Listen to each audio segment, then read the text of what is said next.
Anna lived alone in a small apartment on the outskirts of the city. She worked in an office and often stayed late.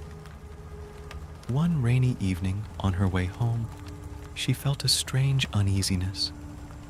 She couldn't immediately understand what it was, but she didn't pay much attention to it. A few days passed, and Anna began to notice little things.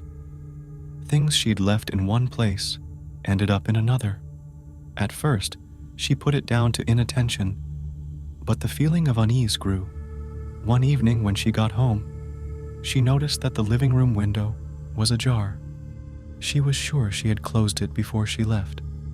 Anna closed the window and looked around the apartment, but found nothing suspicious. During the night, Anna woke up to a strange noise. She listened to the silence for a long time, but heard nothing, so she thought she was just dreaming. In the morning, she found traces of dirt on the kitchen floor, as if someone had walked on her shoes. Anna began to panic.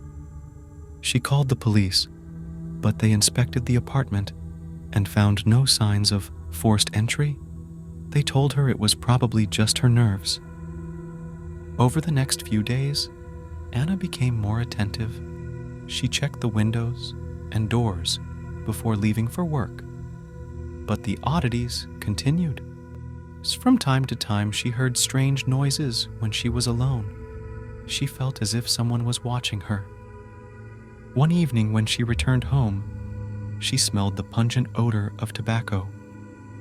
Anna did not smoke and did not know anyone who smoked around her. The odor was completely foreign to her home. She began to dread these nights. Anna put locks on all the windows and doors, but it didn't help her get rid of the feeling that someone was around. A week later, when she returned home, she found a note on the kitchen table. It read, "I'm watching you." Anna screamed in terror and called the police. The police again found nothing, but that didn't reassure her. It seemed to her that she was being watched every minute. One night, Anna woke up one night when she felt movement in her room.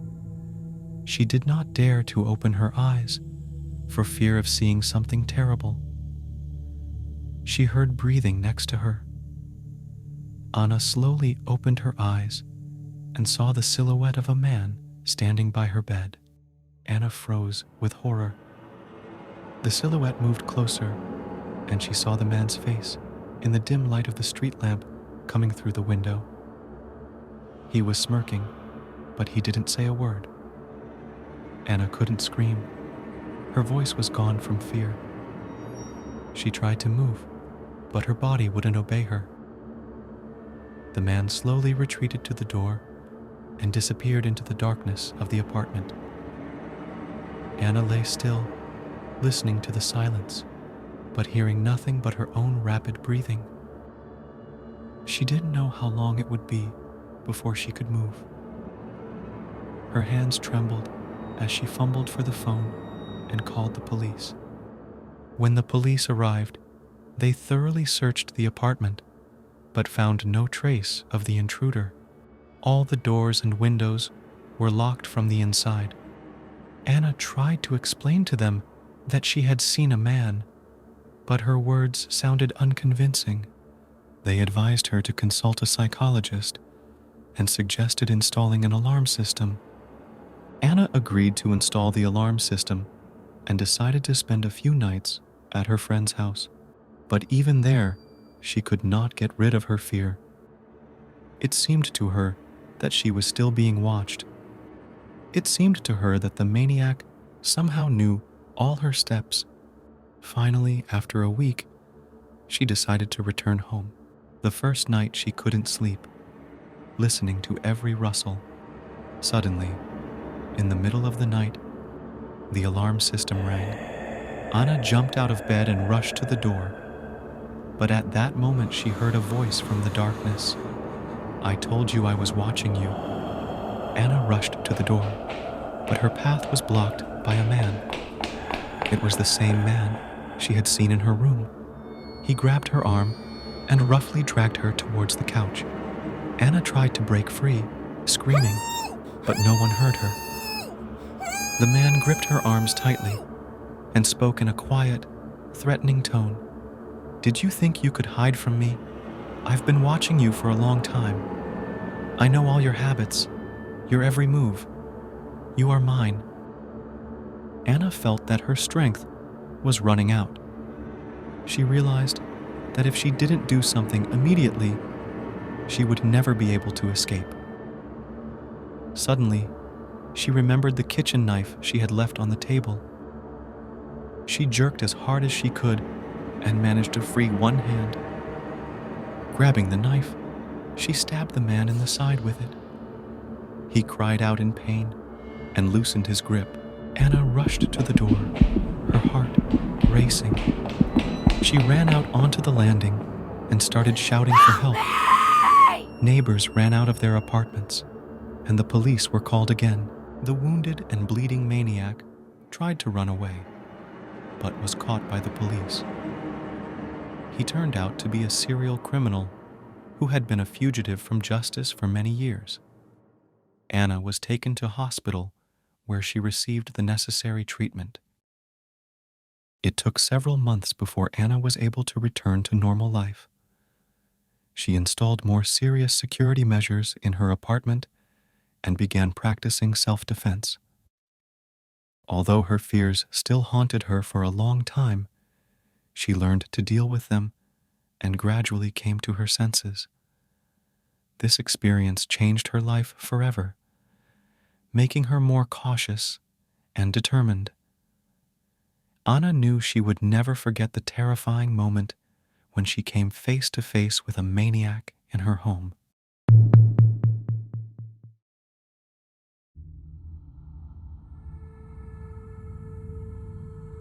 Maria lived alone in a small town.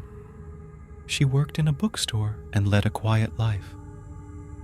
One evening, on her way home from work, she noticed a stranger following her. She quickened her step, but he continued to follow her. When she reached home, the stranger had disappeared. The next day, she saw him again on the street. He stood on the corner and looked at her. Maria felt a chill of fear, but decided to ignore it. But her anxiety increased when, on the third night, she heard the floor creak outside her window. She looked out the window, but saw no one. Several days passed. The stranger appeared more and more often. He stood on the street, followed her in the store, at the bus stop. Maria felt like she was being watched all the time.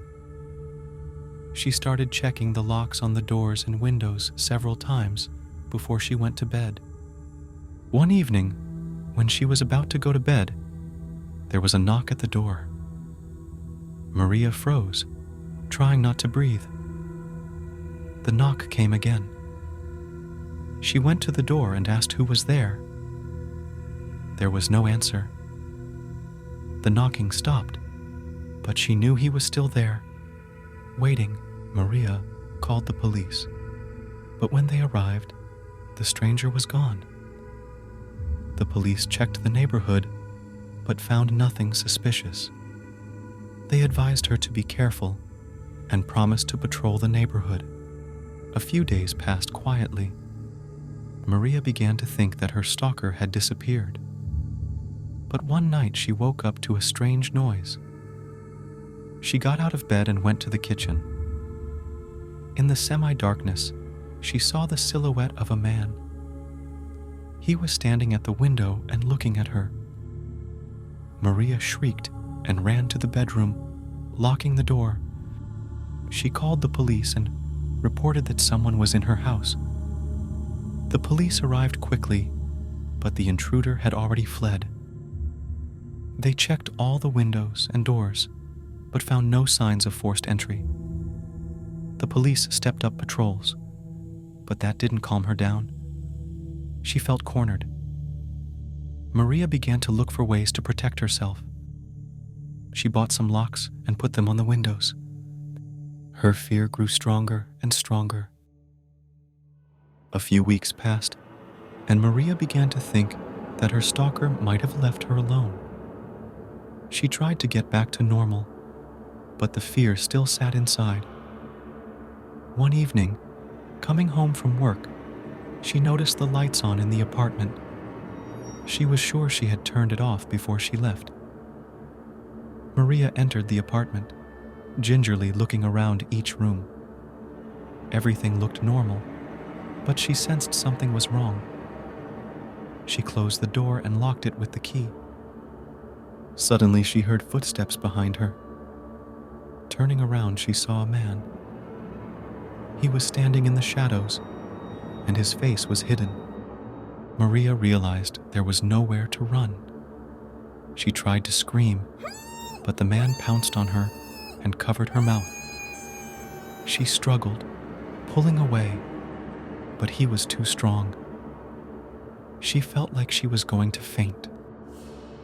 When Maria woke up, she found that she was in the basement. She was tied up and could not move. There was a man standing nearby watching her. He didn't say a word, just watched. Maria tried to figure out where she was and how to get out. Maria tried to free herself, but the ropes were too tight. The man continued to stand silently, his gaze cold and blank. Maria felt that with each passing second, her chances of escape were diminishing. Several hours passed before the man finally spoke. His voice was quiet and ominous. He said he had been watching her for a long time, knew her habits and fears. He enjoyed her torment, her fear, her attempts to understand who he was and why he was doing this. Maria realized that she had to survive somehow.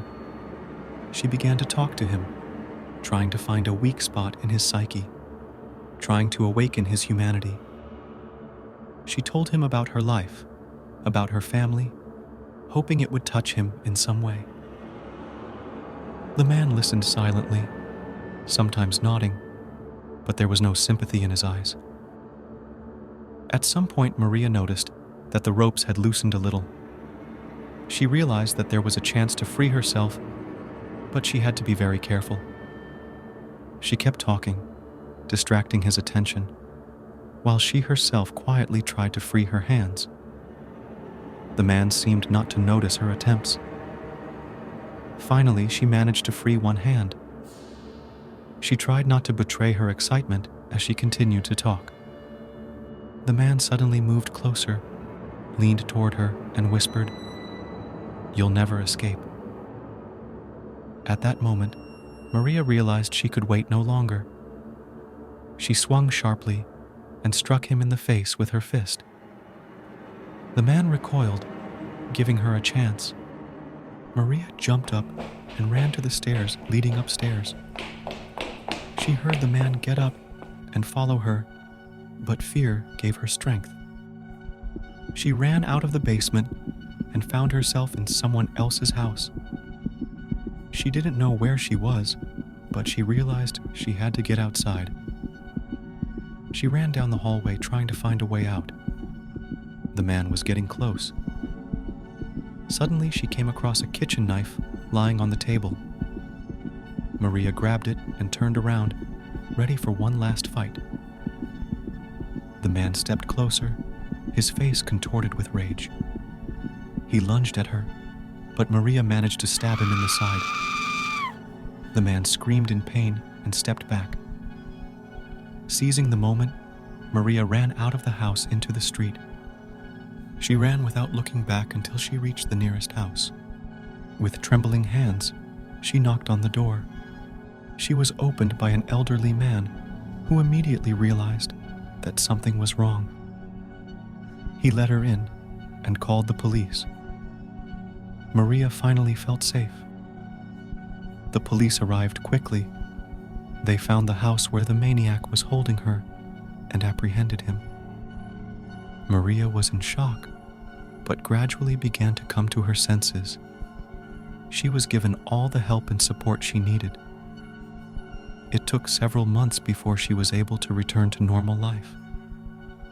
The maniac was convicted and received a life sentence. Maria still couldn't get rid of her fear for a long time, but now she knew she was safe. She moved to another city, started a new life, and tried to forget about the terrible events. But those nights when she felt his gaze behind her back remained in her memory forever.